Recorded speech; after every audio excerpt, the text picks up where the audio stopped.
Hello, everyone. Welcome to Lunchtime with Anna. I have a very special show lined up for you, and it hits home. So it's just even that much more special. But before we get to the special guest, which would be Bradley, I'm going to go ahead and give you guys a few announcements. The first thing is it's National Heritage Hispanic Month. Please don't forget to just learn something, read a book, read an article, read something about the culture, speak to somebody, get to know differences within people, and I guarantee you, you're going to thank me because there's so much that's involved with the Hispanic community. The second thing is, um, in the month of October, as we know, it's National Domestic Awareness Month. I will be a guest speaker on October 9th, 2021 at 11 a.m. If you guys would like tickets, I will share on my page later on this afternoon, and it's by Wow Ministries Presents.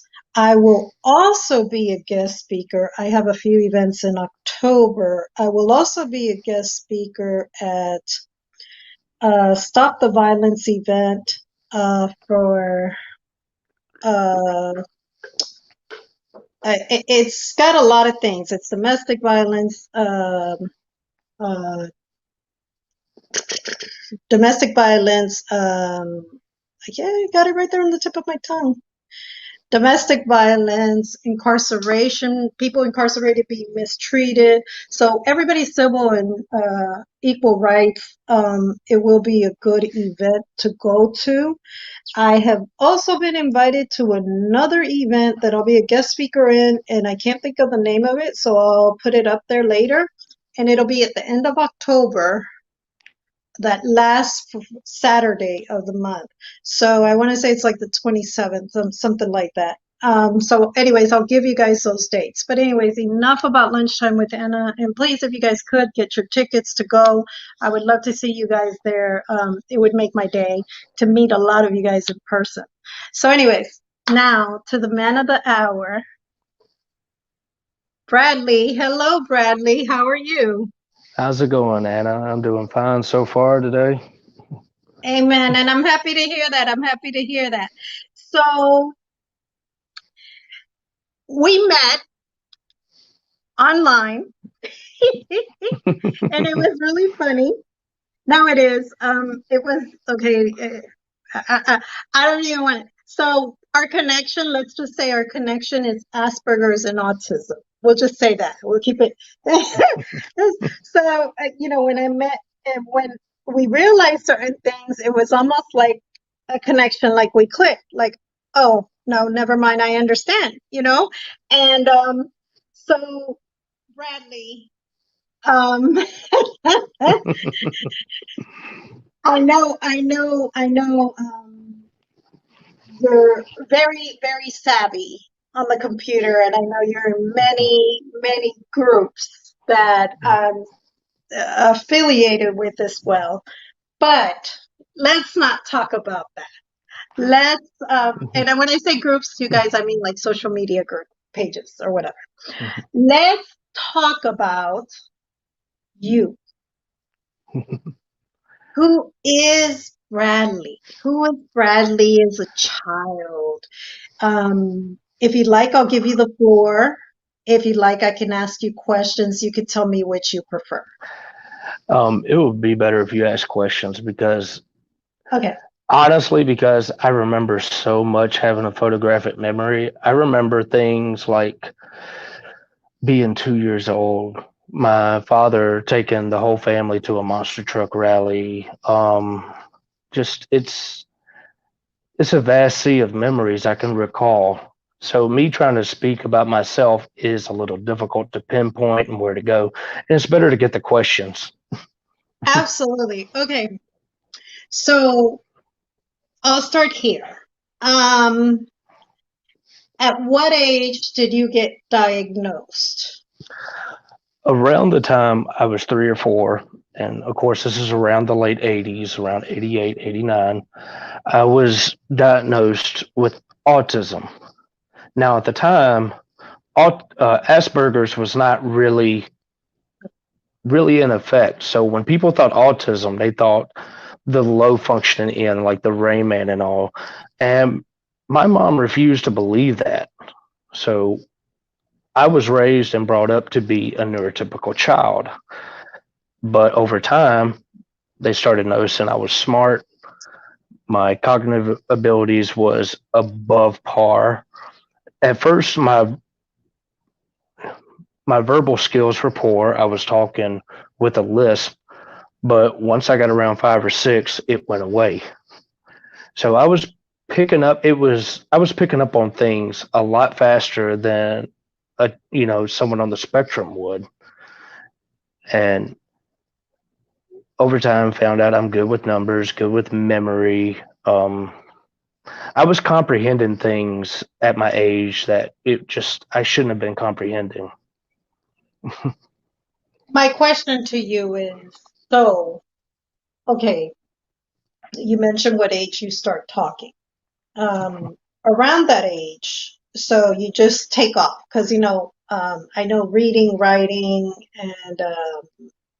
and speech all kind of goes together, right? Mm-hmm. Um, for you, once you started doing that, I mean, like, okay, so I guess my question is, okay, so I'll ask one question and then we'll go to that question. Were you lining up things? Were you, um, having any fascination with anything that you can think of at a young age? And we're at 5 or 6 years old. I had a Um, fascination with numbers, and numbers. it started progressing and progressing to the point to where I was counting to 100 on my own, and my mom was a little bit shocked that I knew how many bones were in the body, how many teeth humans have. I was At 6 years old, I was grasping a lot of information that kids did not get till second or third grade at times. And my mom had no clue where this was coming from. That, watching TV, watching educational shows, because I grew up on country cable, is what we call it. That's the antenna with 3 channels. And when you're at that age, ABC, CBS is not really enticing until about nighttime when the nighttime lineup happens. But PBS was where it was most of the time, and I was watching some advanced stuff for my age, and I was really grasping it, and I was ahead of a lot of my peers academically because of that. Um, So the what what it is, it's like almost like you could just see it and memorize it. Yeah, the version of autism I have is visual. Um, little little bit of jump ahead. When I was in the Army, we have an Army study guide that's usually around 300 to 600 pages. I learned that book in 4 days on my off time, like a Rolodex. I knew it word for word. So being able to take in that information, it started really coming to me why I was able to learn so much visually so fast. The only thing that I did not excel in is handwriting, and I still have trouble handwriting to this day. So is it just the organization on the writing, or is it um just that's not your That's forte? not my And that's it not my doesn't matter. forte. And it But doesn't matter at all. You know why? There's computers now. You can just I type. I just realized how much I can talk and say. Like, I took $10,000 at the beginning of this year, and before the crypto crash, I was up to $890,000. But I cannot write to save my life. It's just my weakness. But here's where it lies, where my autism is more of like engineering, mechanics, numbers. There's that other side of, I don't want to say spectrum of creativity, where they're artistic, where people with Mhm. autism can draw. They have a certain creativity Mhm. that I Mhm. don't have, but I have the workings of the world. It's my forte. So I can't draw. I couldn't draw to say a 6 year old could outdraw me right now. Absolutely. Oh gosh, it's so interesting talking to you because it's almost like you remind me in so many ways of my son.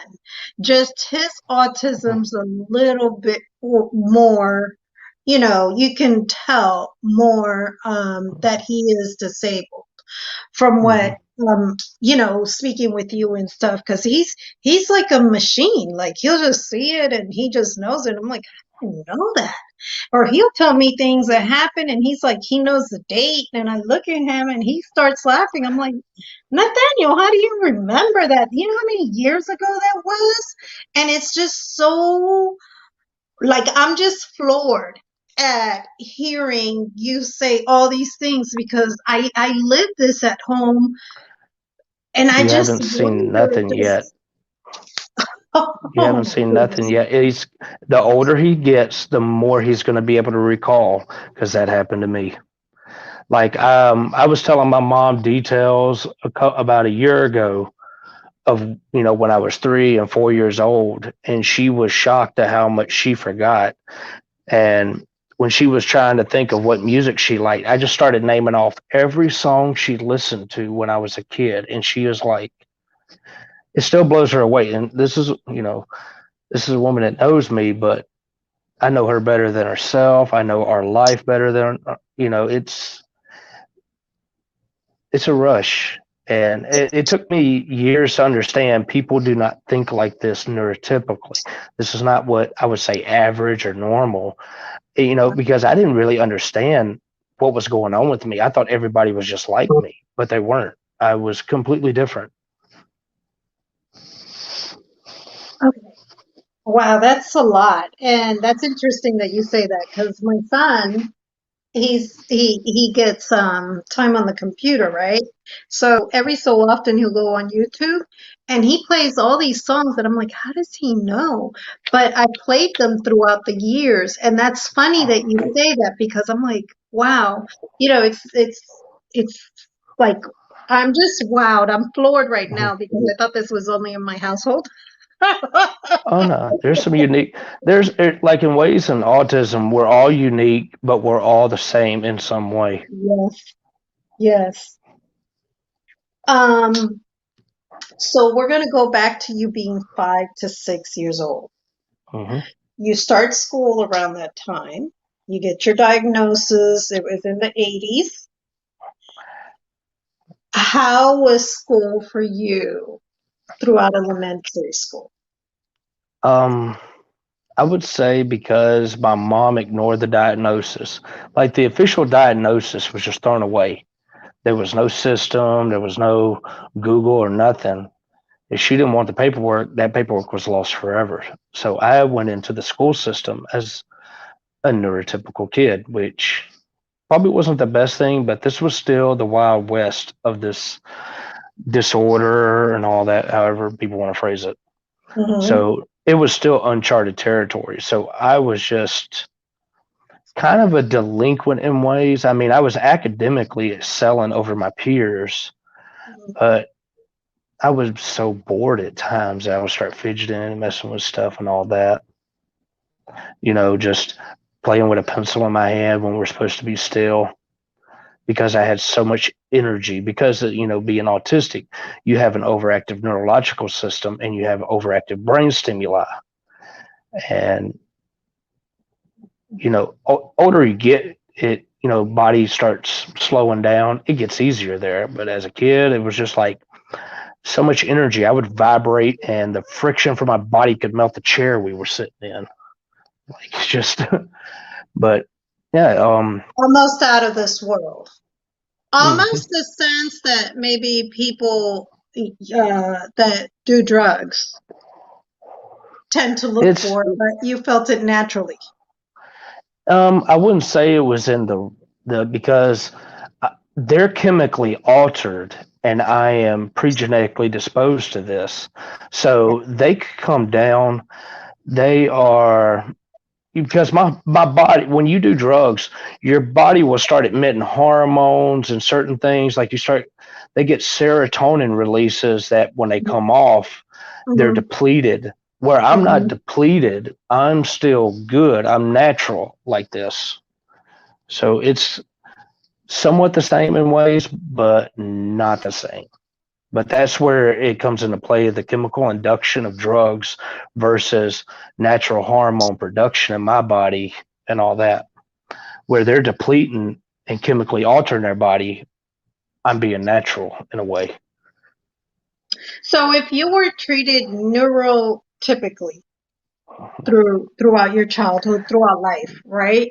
That means Yes. that your mom, because you were fidgety and the teacher's complaining or whatever, never put you on medication. Is that safe to say? um, Later that tried to come into play, but still the autism thing was buried for a long time. Even I didn't know. That's So I was very functional being alone as a kid. Just to kind of graze the surface, I wasn't attended to a lot as a child. I was cooking a lot of my own meals. I'm talking about 6 years old, making my own breakfast to go watch TV on Saturday mornings. And it wasn't like I left a huge mess. I knew what I had to do. I could read the instructions on the boxes and all that. And so a lot of my childhood was me being alone at home, which I know sounds sad for some people, but in a way it was healthy for the type of child I was. absolutely. That makes sense. The independence, that does make sense to me.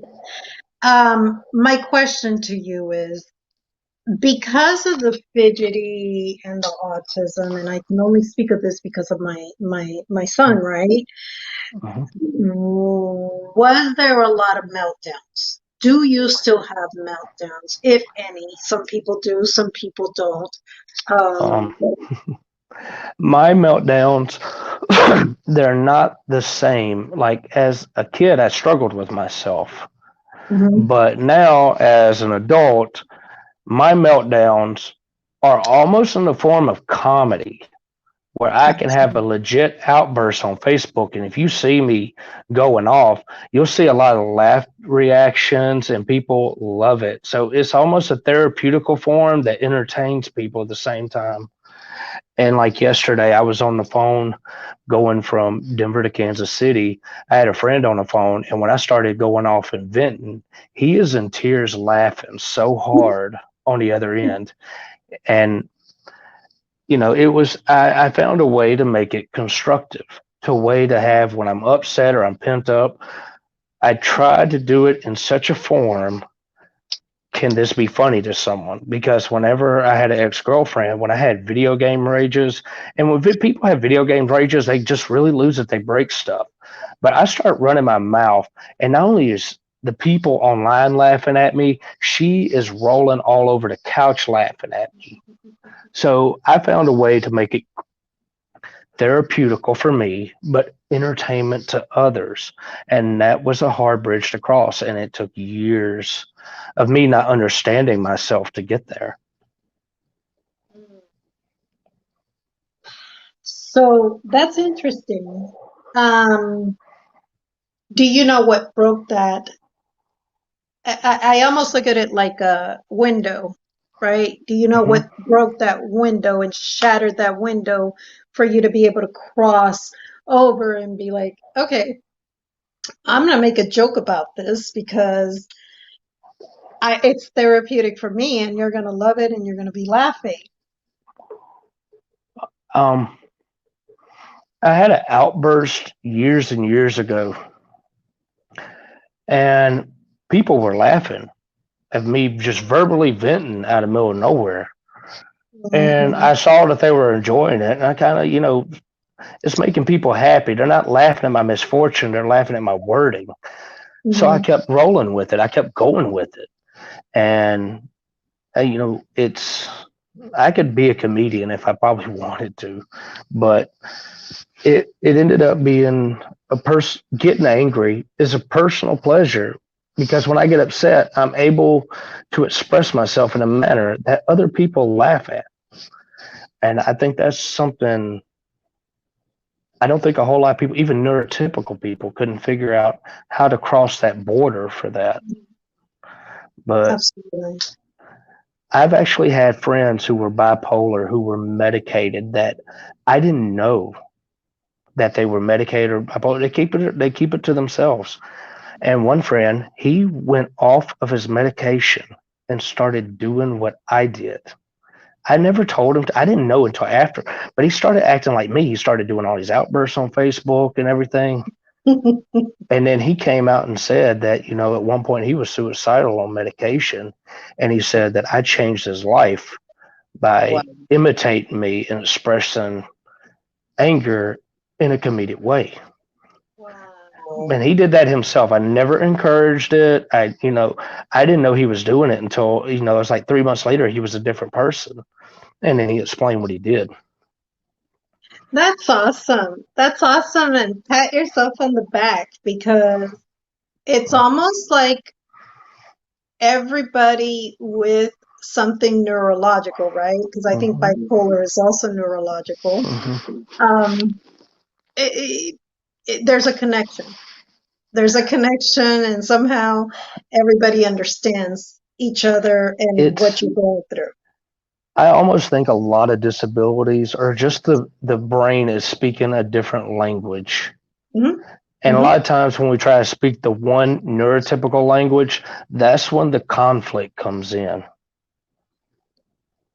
Now, I'm not advising everybody with any type of mental illness or disability to go this route and, seek counseling, get help. Because I even got a friend who's schizophrenic.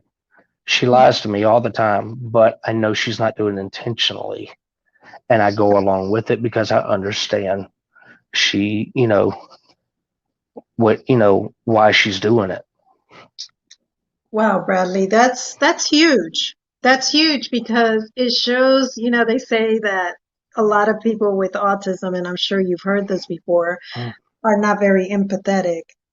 And that shows empathy, because you could turn around and just very simply be like, "Oh, you're lying. I know you're lying." Well, And I she's not hate lying to you. cover anything up, or Absolutely. Hmm. it's just what, because of her disorder. She's not like she's covering up something bad or, she's trying to cover it for herself. She really Absolutely. can't control it. Absolutely. Absolutely. I think that's amazing, though. That says so much about you as a person. At least it does to me. Mm-hmm. So we're in elementary school still. Did you have any friends throughout elementary school? I would say that because it was a small town and it was a small school, we were all kind of friends. But I have one real friend, and he had ADHD, which was still in its early stages in the around the late '80s, early '90s. And he had the same kind of fidgety thing like I did. He was smart, but he wasn't my level smart. He was something different from me.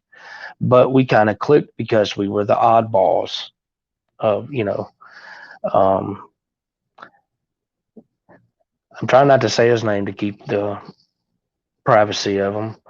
But Oh, yeah, you can just he use was, like a different letter, like just um, say letter A, like Anna, and but, we'll take that.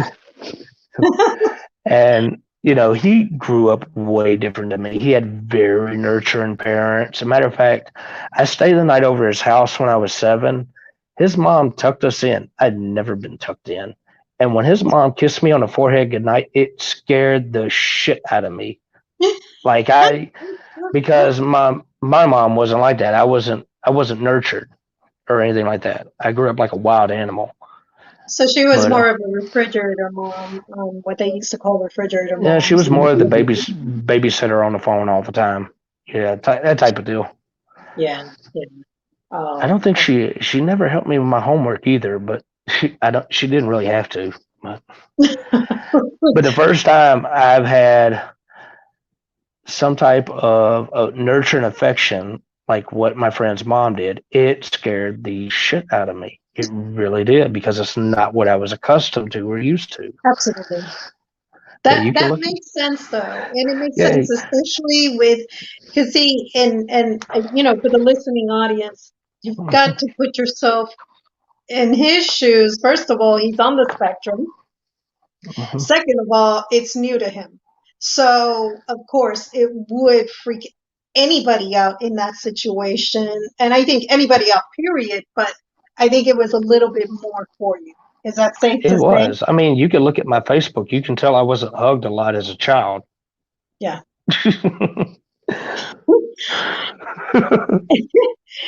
And and you guys, for privacy for him, we have decided not to post any of his information on Facebook.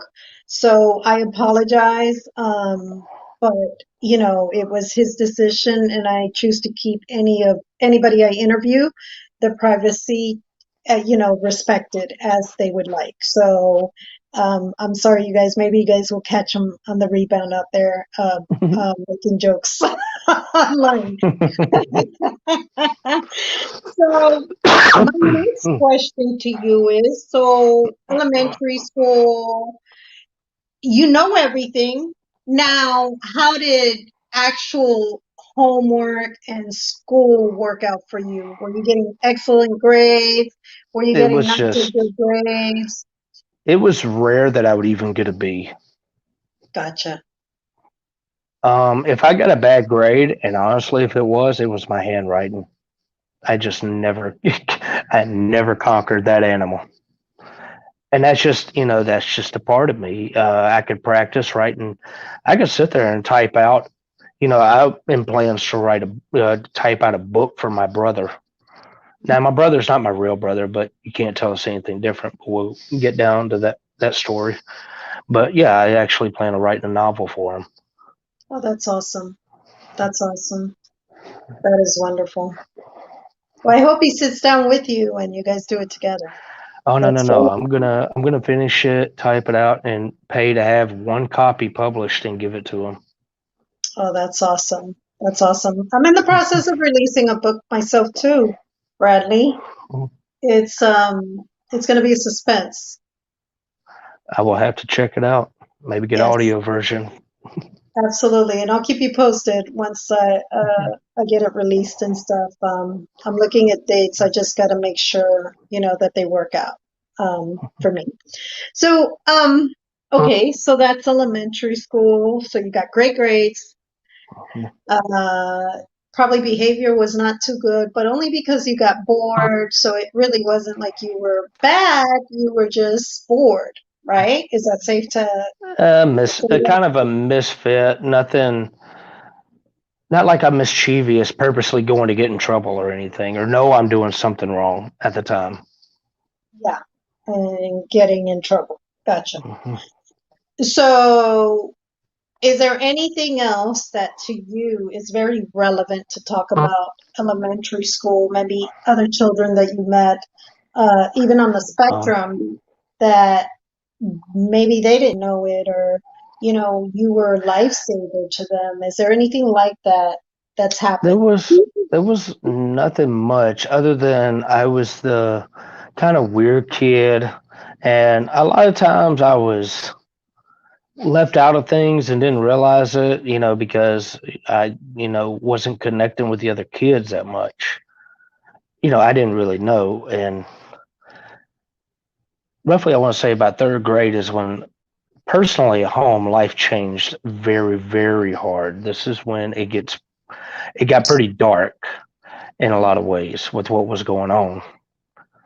And pretty much all the way up to sixth grade, it was the same. I mean, but the older I got, the more the kids around me changed in ways to where I wasn't socially adapting to them. So now, I don't want to say I was resented. I wasn't getting bullied, but I was ostracized in a way because I was different, and it started showing more as I got older. And that was around middle school? Middle school, all the way, let's see, third grade was all right. Fourth grade is when I I would say bullying, but it's kind of a light term. Mm-hmm. I'm kind of Mm-hmm. mistreated amongst my peers, but not exactly to this big point of bullying or what it could be. But fifth grade was kind of all right. It wasn't the worst time. In sixth grade, I once again my grades are still escalated to where I'm scoring higher than the class. The weird kid, obviously he's smart. That's why it is. And yeah, that was kind of it. And it was the point to where the difficulty lies in being different. Was now we're hitting around sixth grade. Um, Kids are starting to like each other, date, go out, whatever you want to call it. Back in like 95 or 96, write passing notes, who you like me, check yes or no, and all that stuff. A bygone era. But yeah, I never got a girl like me. So, and that's really interesting because normally you'll have girls, right, that Hmm. are, to say it this way, they're kind of quiet, secluded, and they're like, okay, I'll go out on to a dance or whatever with you. Um, That's interesting that you say that because I'm going to tell you throughout life, I've been like that too. I don't have any friends and I'm just fine in my house by myself in my space. My almost 18-year-old told me today earlier, she said, Mom, you kind of made me antisocial. And I said, why do you say that? Antisocial. And I said, why do you say that? She's like, you don't even really talk to people unless you have to. And I'm like, that's a good thing. I said, they overpower you and At the fight with same your time, face. once you get in your 30s, socializing is no longer a priority. You start taking life a little more serious, and Absolutely. that's Absolutely. Absolutely. But and I've always been like that. Like I'm I don't even like going out. I've never understood how the ruckus for it. If I'm there, I get really quiet in the group.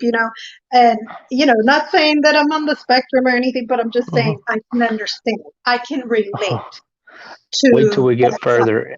Wait till we get further in the story, and you'll find out how much of a late bloomer I was. And late bloomer is very lightly. I socially exploded when I was 18, like Hiroshima. And we'll get to that eventually because we still got to get to junior high and high school. Yeah. Oh, So, God. okay, you're in junior high. That's Yes. usually 6 through 8. Is that correct? Or Well, 6 through 9? where I was at school first in one town, um, 4 through 6 was like middle school. But Okay. when I moved to this other town, now 6 through 8 is junior high. Okay. Mind you, I'm a year ahead. So all my peers hit puberty before I did.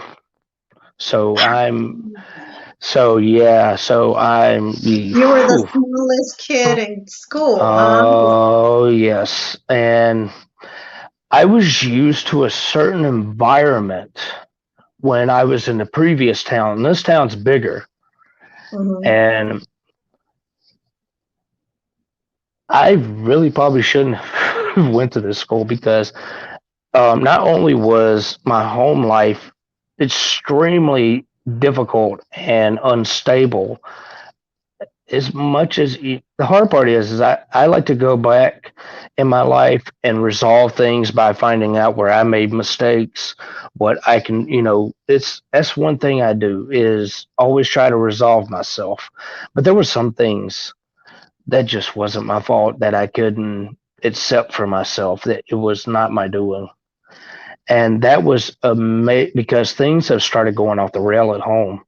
And that really started affecting me in school. In school, because it was very difficult, and being smart was a bad thing. It's one of those schools. And Yes. I really got bullied a lot. I got beat up. I would get my nose busted. This is some people, it's difficult for me to hear people say, well, their feelings are hurt because someone say something bad. I would get perpetually smashed. And like I said, this was a different era, different time. I had three guys jump me in the bathroom. I went to the bathroom between periods. Three guys jumped me for being white in the bathroom at the wrong time. And like I said, it was just a different time, different place. And I didn't know ways and all that because I come from a different place.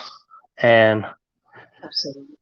so now, not only am I at home trying to keep my sanity, now I'm going to school, and it's survival every day. It's fear every day. And I don't know why, because I didn't do nothing to these people. To all the people bullying me, the beating me up, and it's not just one race, it's all the races. I was just different. I wasn't what the school was used to. Like I said, being smart. You were I watched. Asperger's. I You I extra mean, I special in a borderline. positive way. I sit there and I watched the Dangerous Minds movie, and I was like, "Holy Yes. shit, that's my school!" Like that's Oh, what I was was. it that bad? It was not to that point, but it was a lot of similarities. Almost like that. That's It was, insane. and It's insane. my grades took the biggest nosedive. I went from the honor roll principals list to straight A to where it was just straight Fs because the home was broken. The school was just being nervous all the time. Absolutely. And it was heartbreaking because the environment of the school changed because it was known for violence. This was violence I'm not even used to, because the schools that I went to before, it was not common. Hmm. Bullying was verbal, but it wasn't, now it's extremely physical, Hmm. to having bloody nose, black eyes, and all that. And it was just because you existed. You didn't say nothing. Because, come on, I was in a land of giants. Why would I be trying to cause trouble to people who would pick me up and throw me? You know, And this happened sixth, seventh, and eighth oh, no, grade, no. correct? This happened seventh and eighth grade. But eighth grade, there was a big change. And something happened to me. And um, I went to juvie for something I didn't do at home. Somebody Gotcha. thought it was beneficial to them that I wasn't at home and told a lie. And here I am in jail for a week and then moved to juvie for a month. I am not, this is like the comprehension to being that teenager, that innocent, being accused of something. It was, I was so lost in my life to think, you know, how did I end up here? But in juvie, something happened. I got put in there. Juvie sounds like, oh, juvenile. No, I was in there with people, with other teenagers that were dealing drugs, stealing cars, trying to kill people, and everything. Hmm. They put me in there, and I am nothing on the scale. Like, yeah, I was a survivalist. Like, you stayed away from everybody.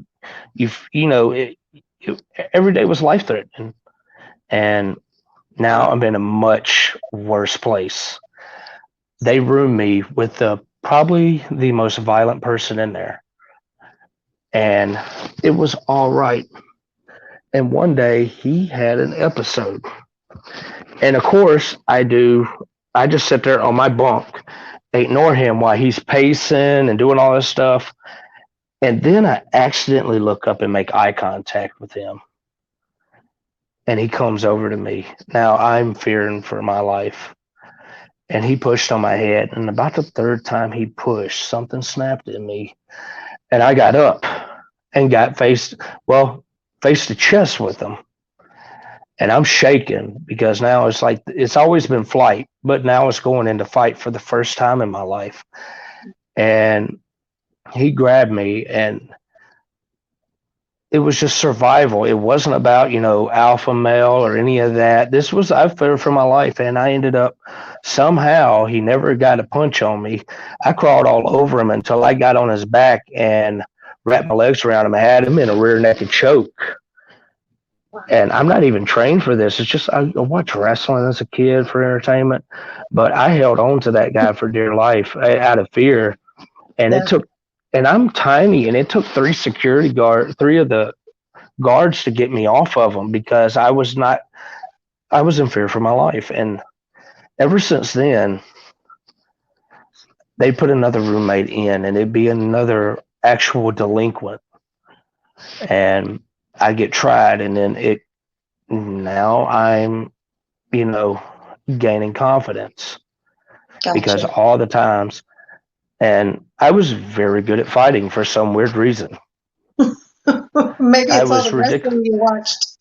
Well, I actually, and there's more of that fighting stories when it goes down. I figured out that because of the overactive brain stimuli and the, overcharged neurological system, I was faster. I had an advantage. I was able to see things. You ever saw the first Spider-Man movie when he throws that punch and he watches his arm go up and down? It Mhm, was kind of mhm. like that when I started realizing that I was faster naturally. Gotcha. And when I got out, my school life was ruined. I made a list of all the people that beat me up and bullied me, and I went down it. I got suspended so many times that year, getting every bully back. I didn't care because that year was over for me anyway because of my grades. Yeah, good for And you. Good for you. uh, That's what every bully needs. They need but a uh, Bradley around, man. You should but be the but poster guy. but the problem was is that after I went through the list of teenagers, and I mauled through it. And it was weird because 3 months before, if you put me side by side, you had a calm, scared kid, and you had this vicious animal that just wanted more. And I actually, at 16, because I failed that year, I had to restart that year. And I was very brooding at that time. I was ready and hoping for something. I didn't go out picking fights with someone. I always wanted them to be bigger. I wanted, because I got a taste of something I couldn't get enough of. But I wasn't going around and fighting, smaller kids and everything. Right now, academics is out the window, and it progressed to where I was 16, going to bars, standing in parking lots, looking for grown men to fight, and it Wow. was the same. It was the same result as there, and I really had a chip on my shoulder. And Now, I'm in no way bragging about this because this is no, no, no, something no, a no. 16-year-old should not have been able to do because it was not healthy Absolutely. for him. Absolutely. And that was going to exactly be my question. Do you think that stemmed from maybe everything that you had gone through up until then? Oh yes, Or I do was this. you think That's it what was I just was. being high? Every bit of fear that I had, every bully or anything, just it was all coming out. But it was coming out to people that wanted to fight, and no matter how hard I would get hit, because I've embraced so much physical pain being bullied, it got to the point where the pain didn't even register. Grown man would punch me, and he would see me smiling, and then turn into like this little hurricane of fist mauling through him. And sometimes I don't like telling a story, especially to anybody who wants to hear about when I was a teenager, especially other teenagers, because that was the wrong impression. If I would have gotten in a fight with the wrong adult, I could have got killed. They could have shot me or something. They were going to beat me hand to hand. at all. But it was, and then it started getting into dog fights where I was fighting two or three people, two or three grown men by myself at 16. Wow. And it was a blur because, it was like everything was coming out. It wasn't natural. And honestly, I just, regardless that I was a teenager, just crushing grown men that wanted to fight. And then their buddies would try to help in it. And I get more excited, more happy, more challenged. It really put a different confidence in me now. And of course, I went untouchable all through the second year of eighth grade. And now I'm going to high school because high school in this area is 9, 10, 11, and 12th. And Now, by this before you time, go to high school, one mm-hmm, question. One question. mm-hmm. Um, you're in junior high by now. They done left you alone. There's no more bullying. Did you have any friends in that middle school in particular, or were you pretty much a loner? I was pretty much alone. There was a certain area I lived where there was like a group of us boys, but we were friends out of default, is the Gotcha. best way to put it. And I would say that once that eighth grade was over, we all drifted apart because now we're going in different social circles. But I'm kind of flying alone at this point because it didn't matter to me. It wasn't like I needed numbers for protection or anything and all that. I could pretty much go and talk to any group at this time.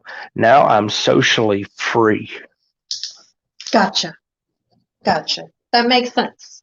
That makes Hmm. sense.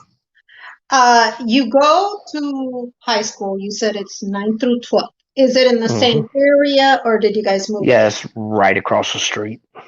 Oh, so it's just as bad. Hmm. Now it's really dangerous It's times. not, honestly, it was a different animal.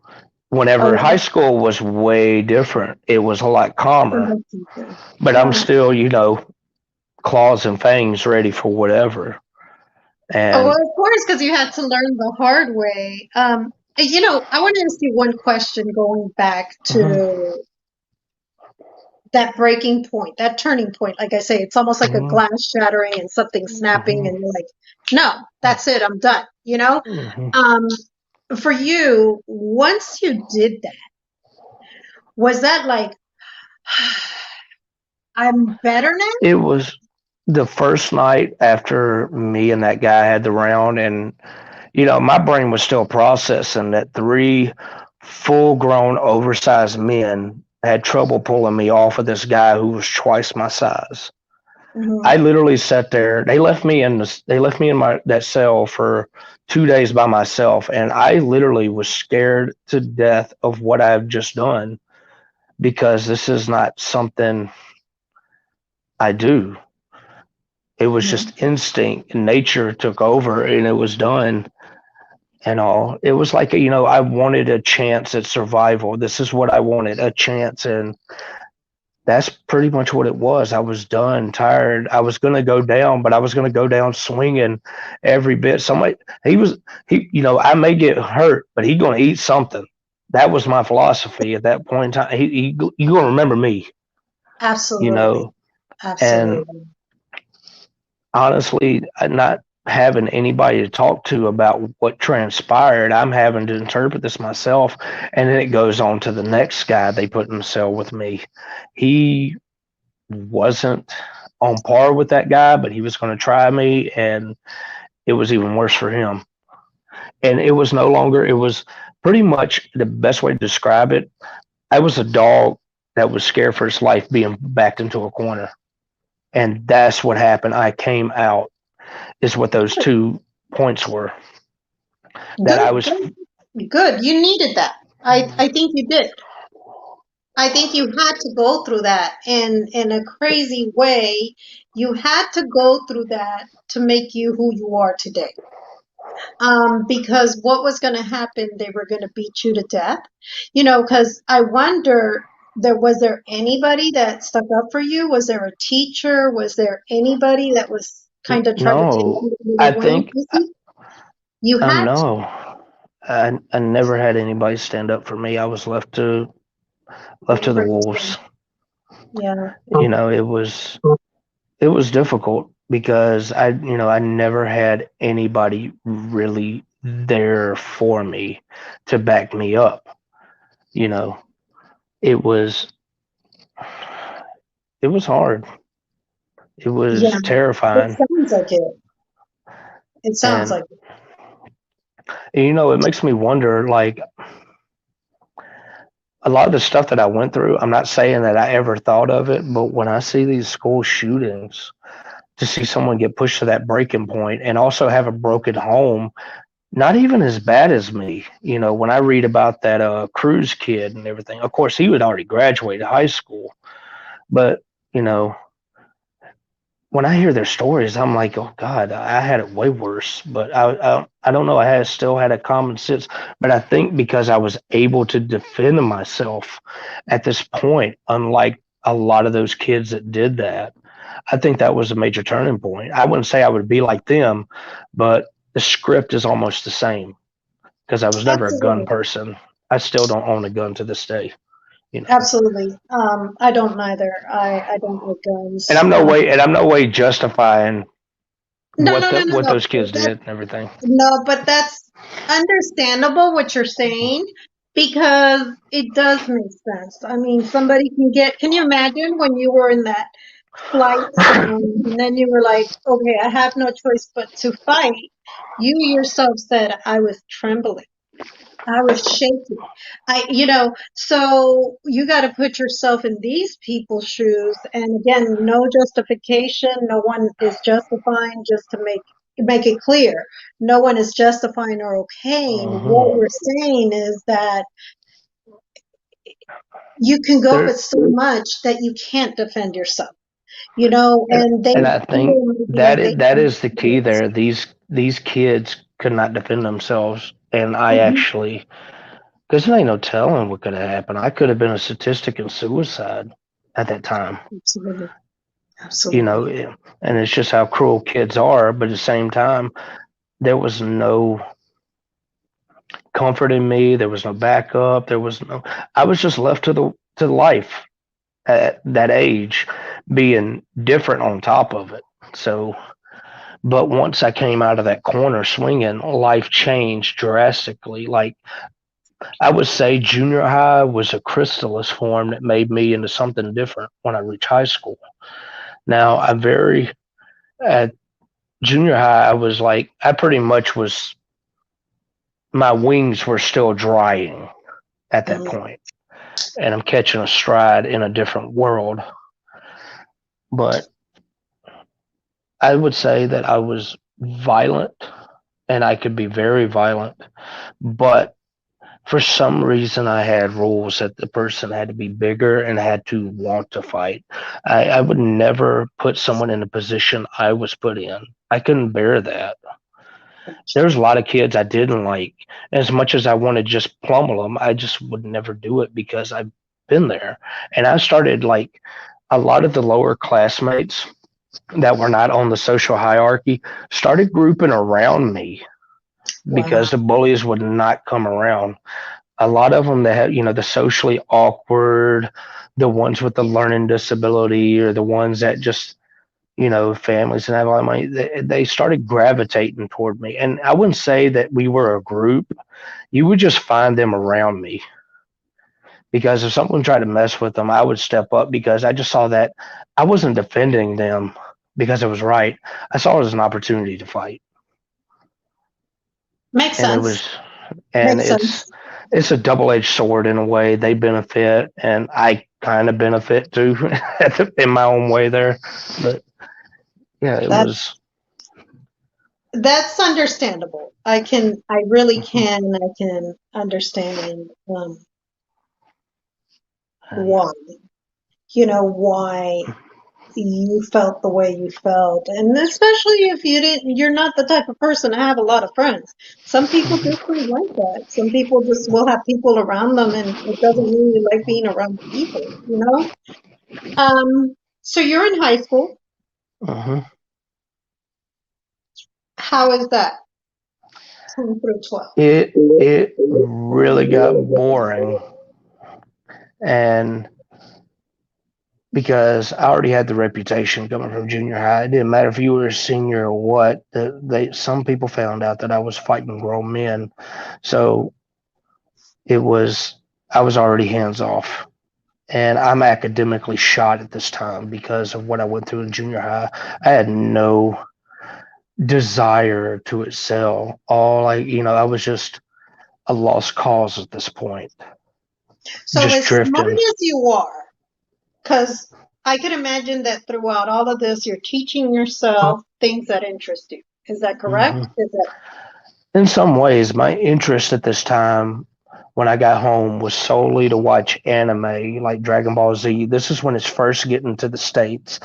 And I played video games, but they all had storylines. They were fantasy RPGs taking place in like medieval ages. That was my escape, was those things. That was me getting out of the real world and away from myself, essentially. But okay? Did I share with you that my oldest daughter does anime as well? You might know her. Do you still watch it? what You is might know it? who she is. Her name is the 90s, and she's got my same last name. So it's Anna, and then Iris, and then my same Iris. last name. She's pretty known in doing anime and stuff. So yeah, look her up sometime if you're still into Okay. I, it. yeah, I will. I watch a lot of stuff still. I rewatch a lot of old stuff. Okay, that's awesome. So, Mhm. but anyways, if you see her, you'll be like, "Oh, that's cool. I know her mom." Mhm. But Mhm. okay, so you're in high school. Now it's kind of like, what have I done? Almost those teenage hormones, I'm assuming. And you're thinking, I Oh really dropped the man, ball here. Is that I really didn't belong, and I'd become something way different from anybody else in high school. gotcha? And I think the teachers at the point knew of me, not just from junior high, but I think there was word around town that there was this kid driving a '66 Mustang. Don't mess with him because he will go to a bar and wait in a parking lot for someone wanting to fight. Grown men, didn't matter how many. Nobody ever got the best of me at that point, and it was intoxicating. But at the same time, you start losing the rush over, a period. Um, at this point in time, the home life was at the all-time low. I mean, it got so bad, and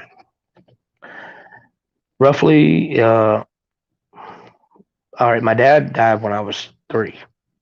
Not a big deal to me. I never really knew him. I got like 3 memories of him, and that's a whole nother story. But it really did make a difference.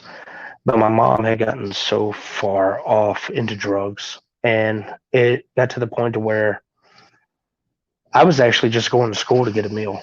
That was it. And one day my mom left the house and just didn't come back. So yeah, I was 16, ninth grade, and mom abandoned me. Just left the house and didn't come back. No, not even a warning when And And was it just you? yeah, it was just me. Thankfully, my little sister had went to live with her grandparents, Okay, good, and good.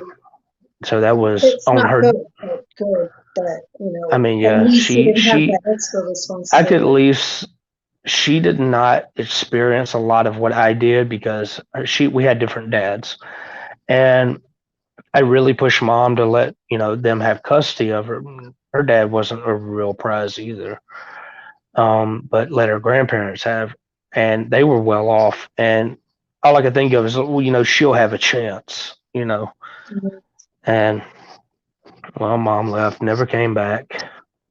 I Wow. didn't know what to do. I dropped out of high school and was kind of couch surfing, stayed with some family members, and ultimately there was a friend I had introduced me to another friend, and this was the biggest change in my life. The biggest. I think if it wasn't for this guy, there's no telling what would have happened to me, what I would have became, because he was full of heart, and we became good friends, and we were never separated. I Mm. was away from the bars. I was away from being violent. And now we're acting like 12-year-olds, having fun, playing video games, watching TV. And he doesn't fully know that when he took me home and introduced me to his mom and everything, he invited me to move in. They thought I was just staying somewhere I wasn't happy. They didn't, I to this day tell him, like, you have a thing for taking strays in. And that's what Mhm. I was. And he was the biggest influence in my life, more than he'll ever realize. And it was the one time I felt normal. We laughed, we cut up, we had fun. There was no drinking. We were like 12-year-olds having fun, laughing. It was something I never had before because, all I knew was violence and the dark side of humanity and what it had to offer in that department. And so I could even imagine at 15 or 16 being left alone. I mean, that's very crucial that you have your parents. Graduation's coming up, homecoming, so forth, so on, you know. I was Um, a I was just a paycheck to I was just income for my mom. Social Security checked after my dad died. The check stopped. She didn't come back. I put the pieces of that puzzle together later on in life. This is what I was saying. The older your son gets, he's going to be able to go back and reassess his memories. Gotcha. Gotcha. And that would make sense. That would make sense because like I mentioned to you and I'll run it by you guys briefly. Bradley and I were talking off air and we were talking about how my son has this vivid memory that he just remembers stuff out the blue that I'm like, who remembers that? And Bradley was explaining, and if you could explain it to the audience because you can explain it a lot better than I can, what it is that is when you remember things. So, Okay. It's like a photographic memory. Now there's two different memories. There's eidetic and photographic, and a lot of therapists or psychologists don't believe in photographic memory. But eidetic is on the level of the Rain Man. They remember everything, dates. And what you told me your son remembers dates and all that, it's very close to that. But photographic memory, it doesn't get worse. It doesn't like it degrades over time. It gets stronger. Like you start remembering things way more the older you get with the wisdom you gain, and you're able to assess that memory a lot better and all. So there's a lot of things in my childhood that when I'm able to look at, and your son will say this too, never met him. He will tell you he can walk through his memories as if he's a ghost, seeing himself and everybody else. and And it was really funny because he was talking about a certain grade he was in school, and he told me, he said that so and so student got in trouble. And then I said, how do you remember that? That was a long time ago. He knew the date and everything. And then I said, okay, well, what, because I remember the student in particular. I said, mhm. what did he get in trouble for? And Nathaniel told me, well, he was mad, but he was mad because he didn't know his work and nobody would help him. So I guess he flipped the whole classroom upside down. And my son was like, but it was a lot of noise and I was scared. But the crazy thing about it was almost like the kid would attack everybody in the room. But for some reason, him and Nathaniel had a connection and he wouldn't touch him. And Nathaniel was talking about that, and I said, "That is insane. You still remember that?" I said, "I remember going to school and picking you up that day, and they had you guys in a separate area because the student had had a total meltdown." So, yeah, It's just interesting that you say that because it gives me a deeper understanding, and I'm gonna ask him that, and hopefully you can give me some pointers at another Um, point to do with Nathaniel, because I would really like for him to excel in whatever it is that he wants to mhm. do. The kid has a memory. Look, I'll tell you. I taught him the presidents of the United States, I think, in less than 3 days. He knew every president from the first one to the last one and still knows it, like, has never forgotten it. Learned all the states, can say that ABCs forward, backwards, He's the got just numbers. He just knows. it's It's crazy. Rolodex brain. It's a Yeah, Rolodex brain to that's what I recall said. to recall information like that. But the older he gets and the more wisdom and experience he gets, he's going to be able to go through those memories and have a way different outlook on them, like I have. And it's given me a better understanding. And it's also protected me from letting certain people back in my life when I Absolutely. really saw who they are. Absolutely. Absolutely. Absolutely. And I hope so. I hope he's able to, fend himself, especially as he gets older, because I'm not going to be around always. So this person comes into your life. They tell And it's you they are like a lifesaver. Their family takes you in like your family, one of their one of and them.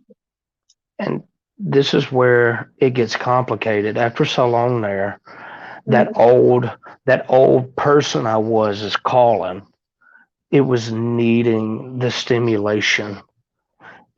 Because as much as I changed in ways with him, there was an imprint in my nature because of what I went through, and that needed to be stimulated, and I had to go. And I ended up bouncing, of all things, because I didn't lose fights at the same time, wasn't insured, so couldn't afford to lose, and I started bouncing in strip clubs, and it was more for the fights than it was for like any kid at 18 that could get that type of job has other agendas in it. I only had one, and that was hoping someone would want to cross the line, someone would want to go out to the gravel. That was that was the thing. Well, over time, because a strip club is way different from a regular bar. People go there with one thing on their mind, they leave happy most majority of the time. So it never really happened. And I had a fascination with music.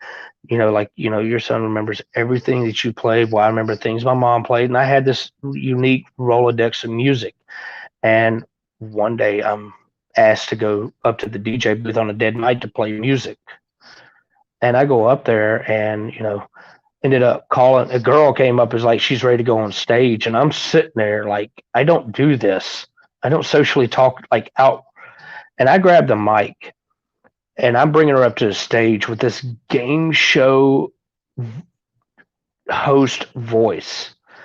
I'm like a deer in the headlights, but it got the attention, got on stage, and then the manager talked to me like, "Would you like to DJ?" And had no clue that I'm experiencing fear the first time since I was in that juvenile hall. Wow. And now I'm talking on a microphone. Everybody's hanging on my word. And this is the first time I'm in front of people in a way. And over time, because I started gaining a whole different set of confidence, now I have social confidence. Now I have confidence over an entire room. So now I'm developing in a way a person with Asperger's and autism does not normally or can't do to a room full of 100 to 200 people. I'm controlling the entire building, and this is so out of anything we do, but I'm somehow going with it, and all of a sudden now I am the life of the party. It's just living like an 80s rock star at 18 years old, living this pace, this 100-mile-an-hour life. And now I have a whole new version of me that has come out.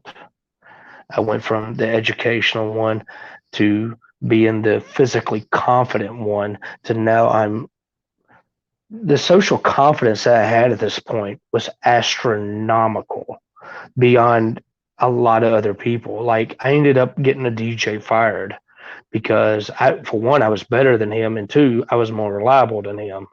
But I was never aiming for his job, and it led me to another club, and I wanted to be a bouncer again. I did not want to be a DJ until the DJ there got sick, and they found out I was a DJ, put me in there, and I was living that '80s rock star life. I was, if you see, I was a guy. I didn't get my first kiss till I was 17.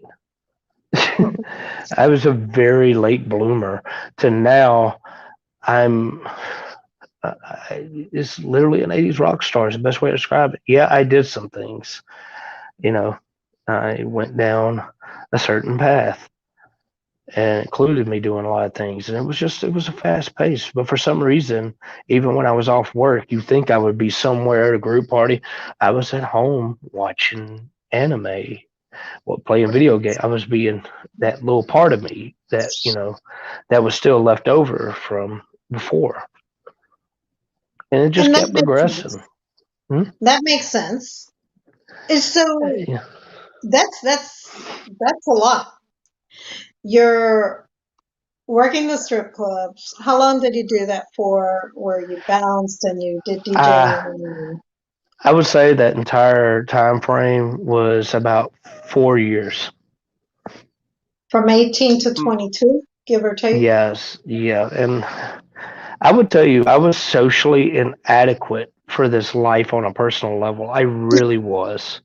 Because you really I didn't was. even want to talk to people, did you? Here's the thing. I was the guy that couldn't get a girlfriend. I was the guy that couldn't even get a kiss until I was 17. To now, I'm having a lot of women throw themselves at me. I don't know, I didn't know, I went along with it, but I really was not experienced enough to really comprehend it. In retrospect, okay, I had my fun at that time.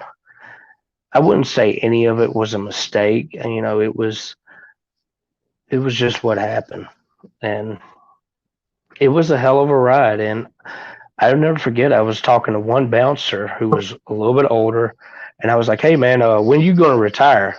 He's like, "I can't." I was like, "What do you mean?" He goes, "I don't got nothing after this. I do this till I die," and it scared the shit out of me. I was like, "I don't want to be like this. There's got to be more." Yeah, I was making anywhere from $800 to $1,600 a week, but there was no fallback. If there was like something to shut that club down, I was done. There was nothing. So I got to thinking, I'm sure and you were spending just like you were making. uh, to an extent, but I mean, I was partying a lot. Like Absolutely. I was, I, I went from being this barroom brawler to where I was borderline Sam Kinison with that microphone, living that life. Absolutely. It's the best.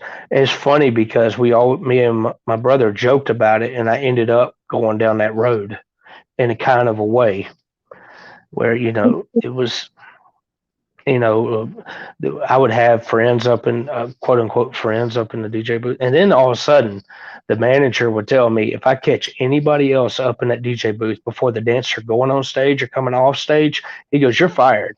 And 30 minutes later, you look up there, and there's like 9 people in that DJ booth. It's like a block party. There's nobody around and everything. If you told me not to do something, I'll do it twice to take pictures. Is my type of attitude. But I made the club money, so it was hard for them to get So rid of what me. you do? So I was like, yeah, it was like I was their worst nightmare and the best thing to happen to them at the same time. But, I was able to cuss out the owners because they tell me, "Oh, we need you to do this." I said, "Y'all are having like the highest year this club has ever had because of what I'm doing. Why would you want to change that and risk and lose money?" well, this, I was like, you got this club to make money. And here I am at 20 years old telling guys that are millionaires, I'm not going to do it in their own business. And they pretty much would tell me to change or else, and I would go do the same thing and nothing ever happened. And it was weird having that much confidence and power because, it was, I was, But I think when it I was was, always in you. I think it hmm, was always, I think, I still think you have that leadership type of personality. Um, I wouldn't call Even it a though leadership. anything that you post. I honestly wouldn't call it a leadership. Is that if you want to follow me, go right ahead, but I'm doing my own thing. You're welcome to walk behind. That was, I wouldn't call it a leadership. It was involuntary. But Right. yeah, it got to the point where people were hanging on me like just, I Like, was why getting do this? invited. I mean, I was just some backwoods country boy, and I'm getting invited to VIP parties at casinos. And it was just weird for me to go from this homeless kid to now I'm on top of the world living the life people dream and work for their whole life to even get that type of status. I would go to Walmart and there would be people coming up like, "Oh man, I remember your fight from a couple of years ago and you made now you're a DJ." And I was well known around town. It was weird because I was like a little local celebrity in a way. But I was only but it was weird because when I was off work, I was quiet. I would go to the mall, get a DVD or a video game or go get something to eat, and I would mind my own business. But the second I got to work, it was all gas, no brake, rock star, and it was weird. Absolutely. What was that? Hang on, I got a call coming in. I Hmm. apologize. Um, can you hear me okay? I can. Okay. Just making sure because I'm Hmm. sorry, call came in. Hmm. So, Um, so anyhow, we're okay, you're tired, you're like, oh, this scared me. This is not the life I I don't want to know, live. and What happens um, next? so I ended up having a roommate, and his mom kind of did my paperwork to help me get my GED. And I decided I was going to walk away from the club. I was done, went clean, everything. Did it on my own. It wasn't a hard choice to make after, don't want to be like this dude, you know. Absolutely. And I went and worked on the towboats for a while.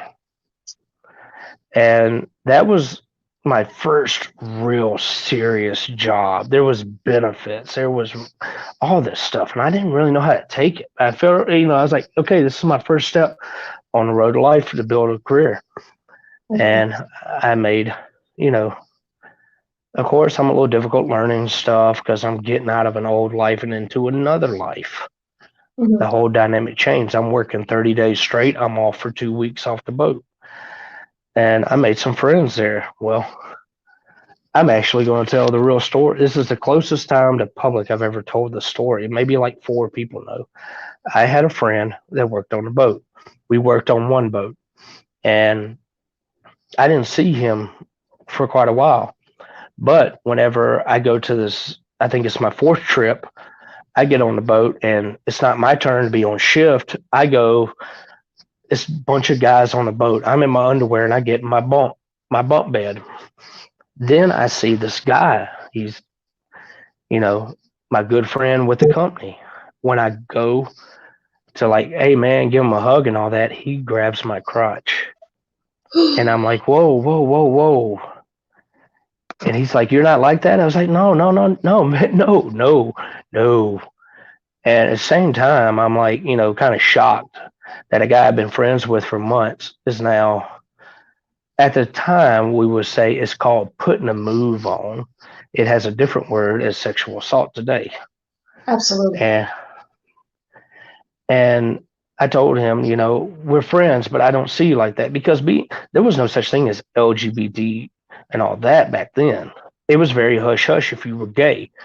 It Lesbians could was. walk around You're in the right. open, and I realized Mhm. lesbians could walk around open. It was a different era to walk around as a lesbian back then. There was not as much persecution as to being a gay man, and Absolutely. I did not hate him for that. You know what he said? He thought I was like that for some reason, and I just like, we're friends and all that, but we're stuck on this boat for 30 days. And anytime he Oh, got along with me, I'm still trying to be friends with him, but he's still trying to say, you don't at least think about it or anything. He's being very persistent. And it's just like, I'm like, no, man, no, we're friends. I'm not like that. I became like that later on in life, but that wasn't the time. yeah. But at that time, it was not for me. And he just really didn't respect it. And I didn't hate him for it, but like, come on, man. I'm just like, it's just, it's not that I'm rejecting him because I don't like him. It's just, it's not my thing at the time. And, Absolutely. but he was the best engineer in the company for a boat. And it got to the point I went and told the captain, and got brushed off. And I ended up getting fired from that company for the most bullshit reason. And I know what it was. They knew Randy was gay, but they found a bullshit reason to fire me to protect him because he was a bigger asset than me being just a deckhand. And I Absolutely. literally felt so defeated. And it's not, I had nothing against him being gay, but I was so expendable and I did nothing wrong. I really wanted this job. It was my first real shot at a real job. Absolutely. And I got, and like I said, it wasn't protecting him because he was gay. It was protecting him because he was in a position that was a higher asset than where I was. I was, he would be the bigger loss in the situation. So they found a screwed up reason to fire me to protect that. And, they could have pulled him aside and talked because it was a different era back in 2005, 2000, yeah, it's the beginning of 2005. And now I'm back out in the world. And I ended up having a lot of money and I stayed with a friend and ended up getting a job at an arcade as a repair tech and a collector, which honestly, I got that job drunk. And it's a funny story because I ended up my roommate was the manager of this arcade. Even though it was just one arcade, there was like 4 or 5 different locations in the area that he ran. And I was drunk walking down the mall, went to see him, and him and the district manager was working on this rowing simulator. And they finally gave up. And I'm drunk. I'm like, hey, can I work on it? Jokingly. He's like, sure, we're just gonna send it off to get it destroyed. They went inside, did the paperwork, and I'd never soldered or anything like that in my life. And by the time they come out to get the serial number for the machine, I had done fixed it. This guy had a degree from IT, so now it was weird. I knew how to work on machines or work on electronics without any previous experience. It was so I ended up getting hired by Namco to be a repair tech and collection for locations. And I'm away from the club life. You know, I'm just coasting at this point. I had a lot of money saved up, and I'm kind of semi enjoying where now I'm away from that extreme wildlife. And I did this willingly. It wasn't like I had to struggle or anything. I just walked away from it. I always had that control, and it was weird for me to be at this one time this massive brawl and fire to be in this life of the party, was celebrity in the town, to now I'm just this lowly arcade worker hanging out with a bunch of kids who just got out of high school. Now I'm getting the life that I should have had before. And I never wanted to go back to it, but I ended up, they needed me to come back because something happened with the DJ. And life got very complicated with it because now I'm working 2 jobs. And then I met my daughter's mom. And that was, uh, that's a long story there. That, I really thought that woman loved me, and we ended up she got pregnant, but there was a rumor that I was inheriting a lot of money. And when she found out that rumor wasn't true, I told her, I was like, no, don't believe it, don't believe it. And then when it comes time for that rumor to not be true, you know, the relationship got abusive and wasn't on my part. Kept constantly catching her cheating. Now, I was being a man. I bought a ring. I had two jobs. I had my own place. I had all the setup for the makings to start a family, and I was doing right by her and never did her wrong. And it was one of the hardest things to realize you can do your best for someone, and it won't be enough for them. And she ended up leaving me, and I almost died. Like, I laid in the bed, like, I didn't know where I was going in my life till my daughter was going to be born. I never had anything like that before. And when I did my best, more than I ever done for anybody else I've been with, and she left me, it was the lowest point in my life. I literally laid in the bed, and for like 3 days I didn't wake up. I was dying. I didn't think it was possible. So did she leave you before your daughter was born or after? She was about 2 months pregnant, and she said she was going to visit family, and I didn't never came back. And I had to, because I realized that I am not going to survive this. I didn't realize that someone could really die from a heartbreak like that. And I was healthy, but it was one of the most Devastating. difficult times. It was so devastating. As a matter of fact, I had to get into certain things because if I didn't, I was going to die. Mhm. I had it on my head. I had to. And it was only on my days off.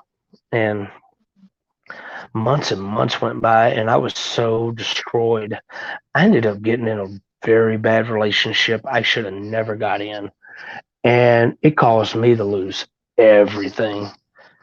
And I wasn't even the problem. It was, I ended up in a homeless shelter for a bit because I was like, I'm sitting there. I remember when it all came to an end, I'm sitting in my truck and I get a call from my daughter's grandmother and my daughter is born. I'm sitting at the mall parking lot in my truck, like, how did this happen? To now my daughter's born. And her mom was so nice to me, but that was the epidural. And I was telling her, like, you just gave birth. She's like, oh, our daughter's so beautiful. You should see her and everything. And, that was a big turning point for me at that. Like, you know, I got, my daughter's born. I'm going to get to see her. Yeah. And I said, well, I told her, it's like, you need to get some rest. You just gave birth, you're on meds. I said, get you plenty of sleep and call me and we'll you know, work this out where I can see your daughter. And I ended up being in a homeless shelter for 3 days before I realized I was like, no, there's no way I could belong here. I'm around people that lost their entire life to being on drugs. I said, someone on drugs cost me mine at this time. Like it Absolutely. was, and I ended up making a run for, like, I'd even told the guy, he was like, you got to fully check in. I said, I don't belong here. I got to go. Somehow life comes full circle. I'm back at that club trying to make a living. They'll always take me, and I always left on a good note. But I just, So you're back at the club. now life is different because I'm still waiting. Is I ended up moving in with a couple I knew because they weren't comfortable where they lived, and I was that guy that would take on a whole army. I still had that reputation, still could go, so I kind of crashed with them, and all my day, every waking moment revolved around that phone call, and it was, you know, you got to think it's pretty intense being who I am different and found a purpose in life to be a father and then kind of have it ripped away from you. Absolutely. So, So she doesn't allow you to come back and see your daughter, I'm assuming. well, I didn't want to believe that. I kind of gave chance, high hope, and waited by that phone for 3 months. Like I just stared at it, waiting, and Right. that's all I did was work and save up to go see, my daughter. You got to Mhm. think everything in my life is built up to seeing this little girl at this point. Everything I've endured, and because I never had a home life. I never, didn't have father. Mother wasn't much of a mother, and I wanted to be what I never had for her. And it was getting rid. I really wanted it to be my fault. I really did. I blame my self value. I mean, I really felt that I wasn't good enough, despite everything I was doing for her. And this is when I reached my all time low. I finally get word, like there was a way to get in contact through to her in a way, and I ended up networking. And I get a call, and all she wants to talk about, you just need to sign your rights away. You don't need to see her and everything. And that was my biggest extreme breaking point. I had given up. I verbally laid into her. I don't even know what I said, but that was it. I was done because I had been so patient. I took a lot of abuse. I let a lot of cheating slide because you know I never dreamed of Absolutely. I never dreamed of settling down or having a family, and I wasn't because I had this opportunity. And yeah, I wouldn't say I was part of it. I was going to do my best for it because I never had it done for me as a kid. And It I took makes a sense. lot of punches. But at this That time, makes sense. this is the darkest moment of my life. And this is where I've given up. You got to think of everything I've been through before. This situation, it's not even the straw that breaks the camel's back. I have overcame everything else with these. And Absolutely. I ended up texting my mom goodbye and the guy who I thought was my brother at that point in time where I was at, not the guy previous, because, and I texted them both bye and I tried to OD. And it was set up to where I couldn't be found. There was no saving me. That it was not going to happen. I actually smiled for the first time, legitimately thinking all the pain was going to be gone. I laid there in a bed drinking Jack Daniels, took all the pills, only to wake up the next day for in time for work. With a It headache. was not even a headache. I was so blitzed on what I was on.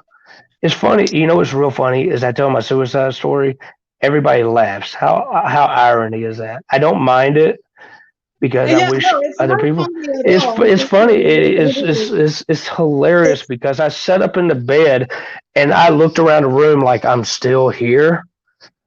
I even looked back it's on the bed to make sure my uncomfortable. body was on there. It was like I couldn't even process. And we're gonna even add more load to it. On my phone, I did not have a text or a missed call. And you normally do. And I'm like, you know how much defeat, like I had defeat going into my suicide. Now I am like, what the hell is going on? This is insane. I'm like, it was like one of the most confusing moments of my life Life. Um, because, Go ahead. but like, I just literally, and I actually found out one of my roommates found me with the 4 heartbeats a minute.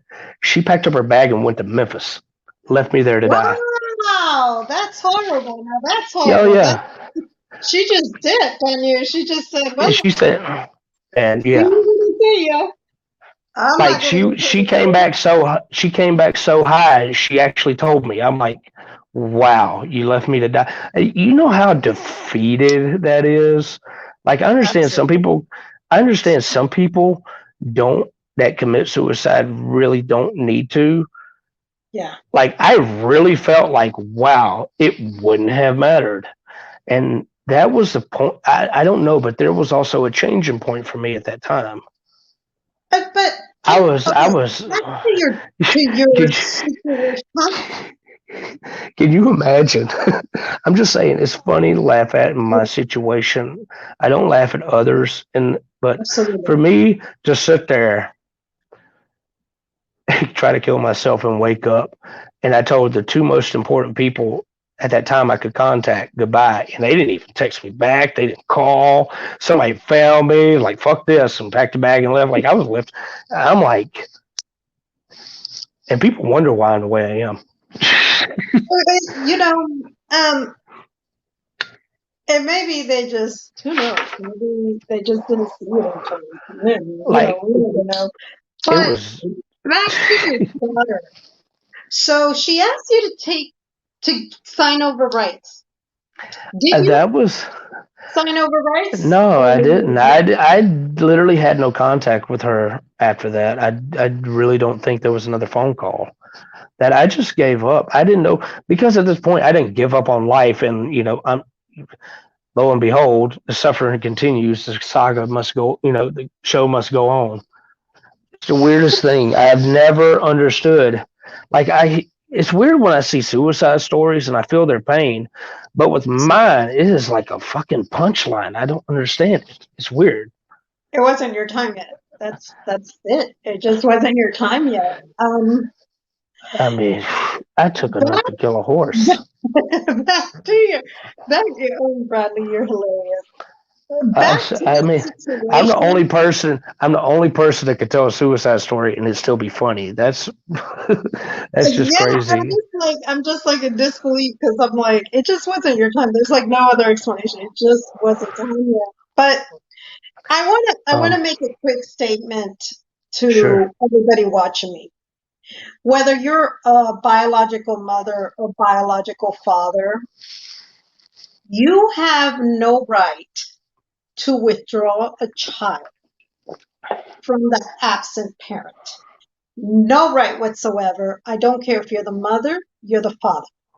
The other parent, as you notice, Bradley didn't even bad talk his ex. Really, he's just telling the truth of what he went through.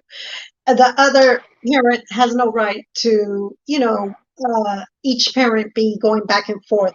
Because at the end of the day, the child has nothing to do with what two adults did. It is not that child's doing. I recommend that any man or woman that is not being allowed to see their child to take the person to court. Go to court. I don't care. Go to court because at the end of the day, it is your right as a parent to see your child and be in that child's life because every child needs their mother and every child needs their father. No one can take that place in this world, obviously, unless there's no one around. But every child needs both parents. So please, please, please try to not do this to the parent that's absent. Try not to withdraw them at all because I'm sure that many people, there's many different stories out there that are like this. And I don't like hearing this because we as adults should know better. And regardless what her sentiment was because of their daughter, that has nothing to do with it. So, Bradley, you can go on. I'm sorry. I had Mhm. to make sure that I let the audience And know that because they should go to the courts. it's If you can't do it, by trying to talk to the parent and they disappear and stuff, take it to the court, hire a private investigator if that's what you got to do. So, it's funny you said I never disparaged her because honestly, publicly, I've never.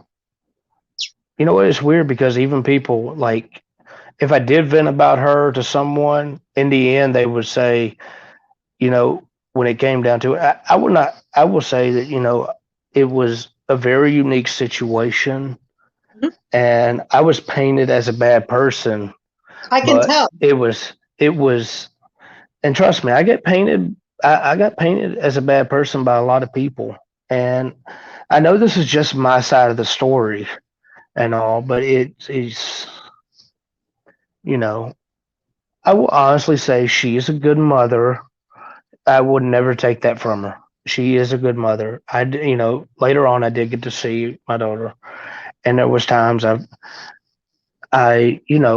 she painted a story, but the thing is that the story she painted caused her family to help her a lot and caused it to be easy on her end versus me going in telling everybody the truth, and now it's other chaos around my daughter.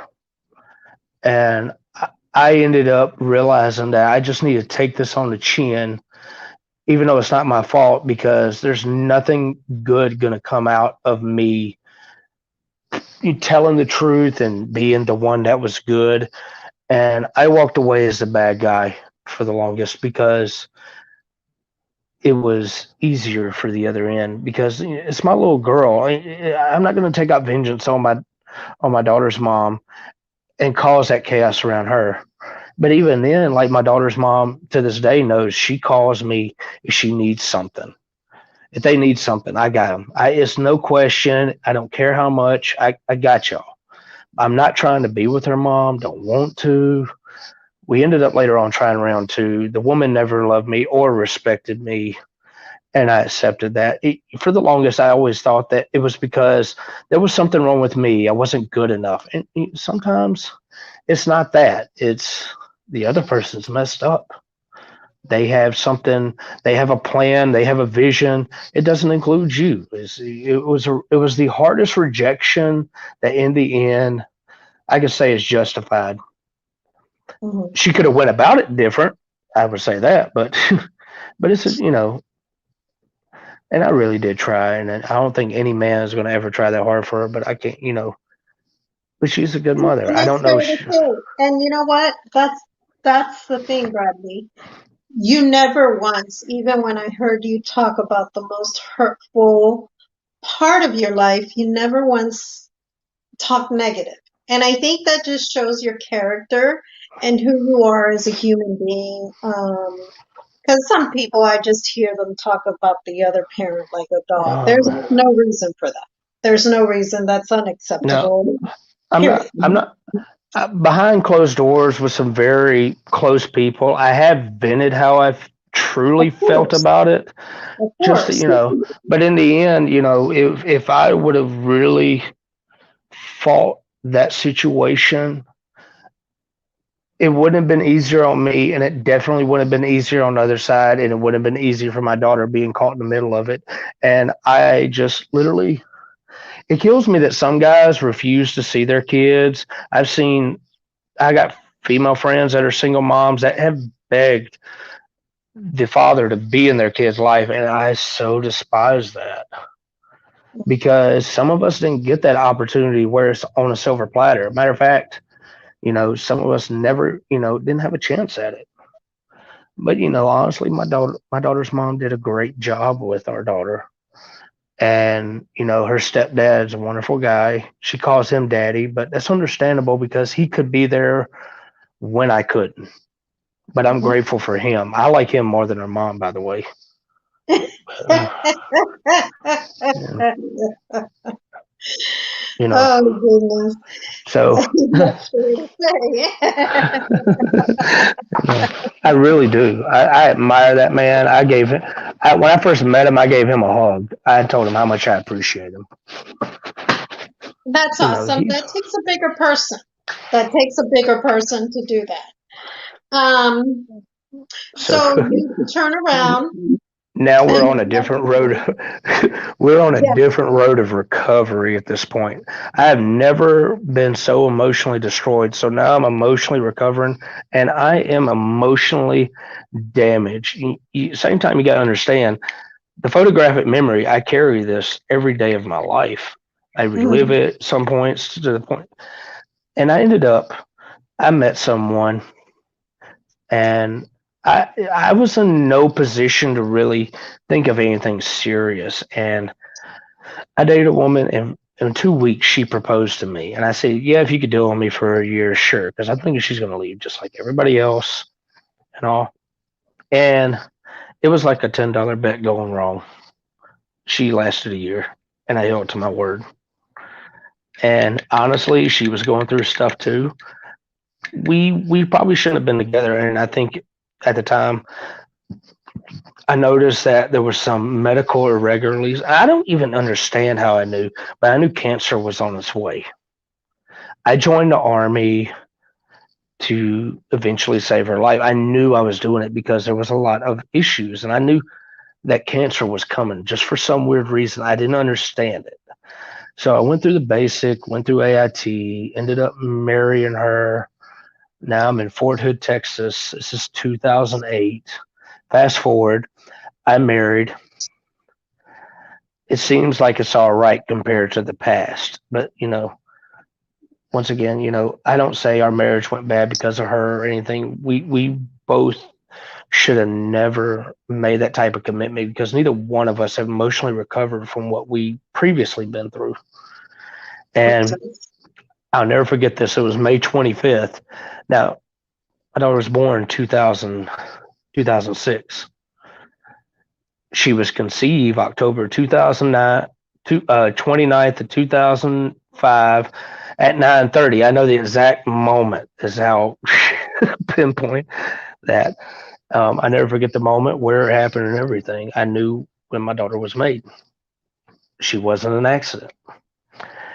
But I never forget the 25th of May 2008. I get a letter for child support. And I'm a little bit shocked. Like, I was like, I'm not supposed to be in y'all's lives or whatever. And my wife at the time was real mad. But at the same time, I told her before, like, hey, I got a kid somewhere. This is what happened. So it was no stranger. It's no surprise. It was kind of surprised it happened because I thought it didn't want nothing to do with me. I'd stay away.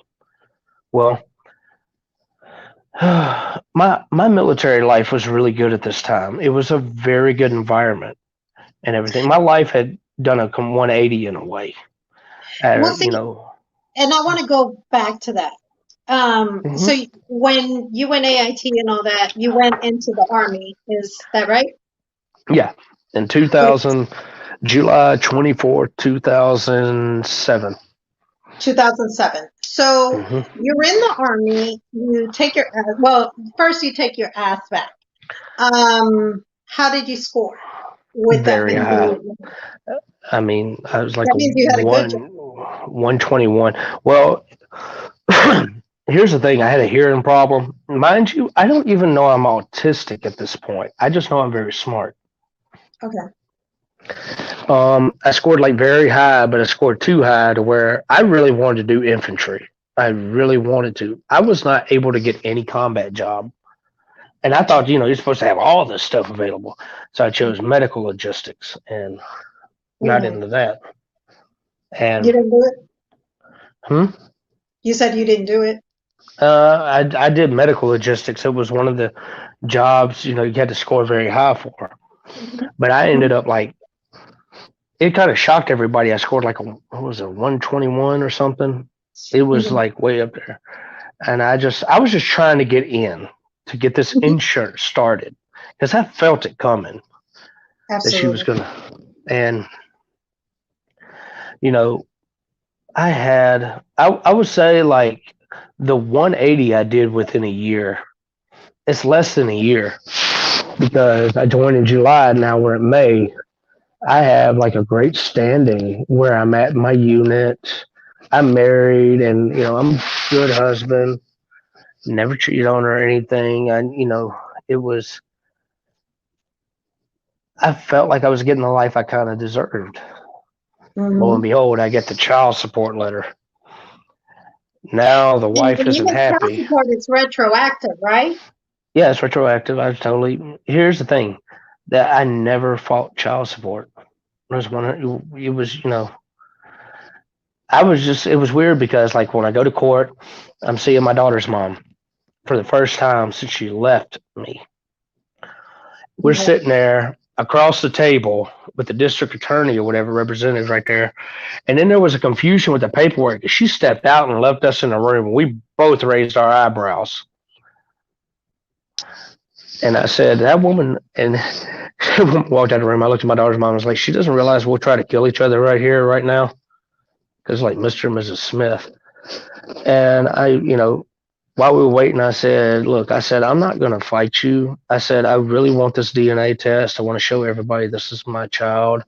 I'm not against paying child support. You're not going to have a fight on your hand.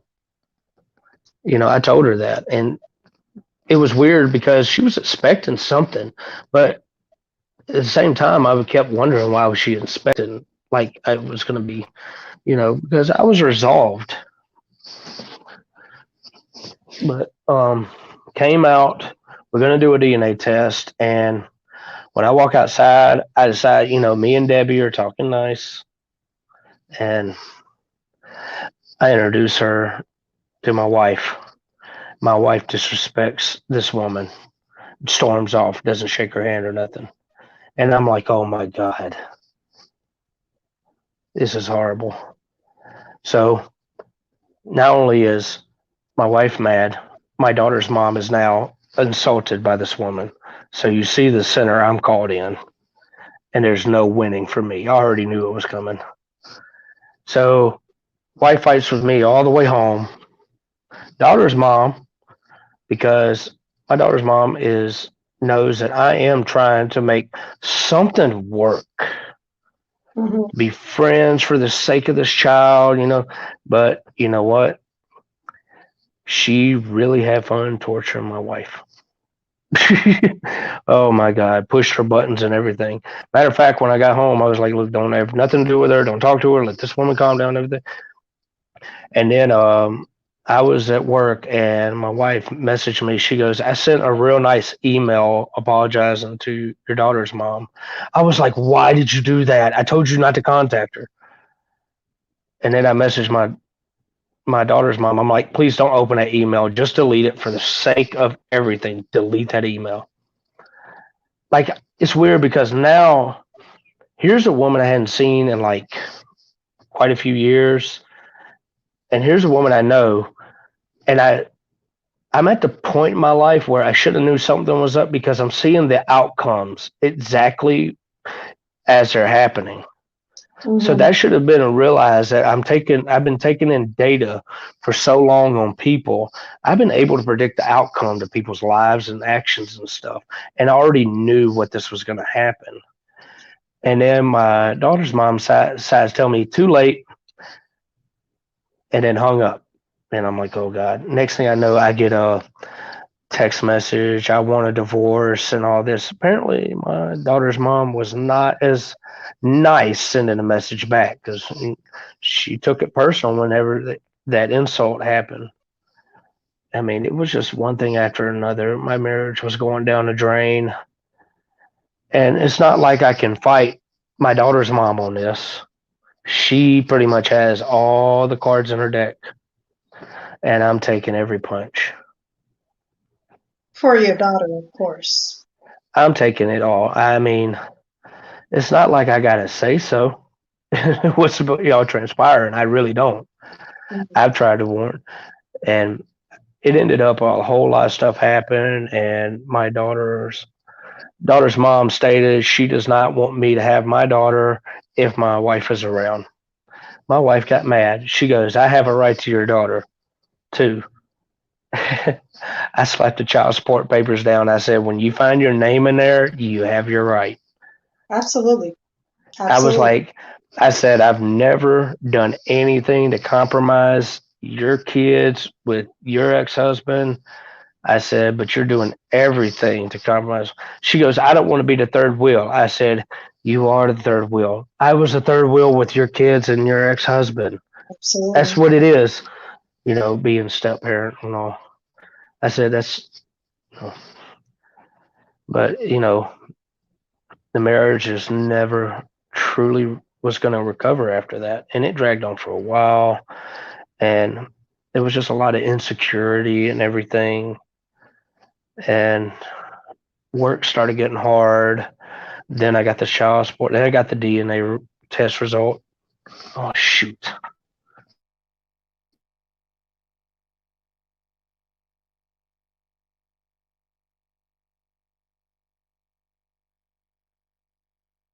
Bradley?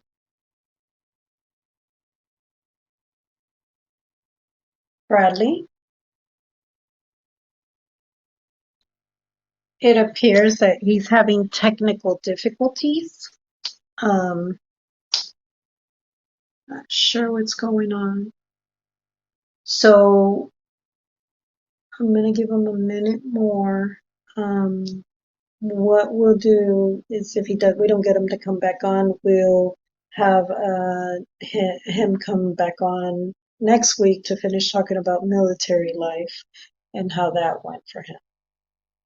Brett, how we lost him. Okay, so next week we'll be back with Bradley to finish up the story of what went on with him. God bless each and every one of you guys, and I hope this story was life-changing in all of your lives. God bless you. Bye.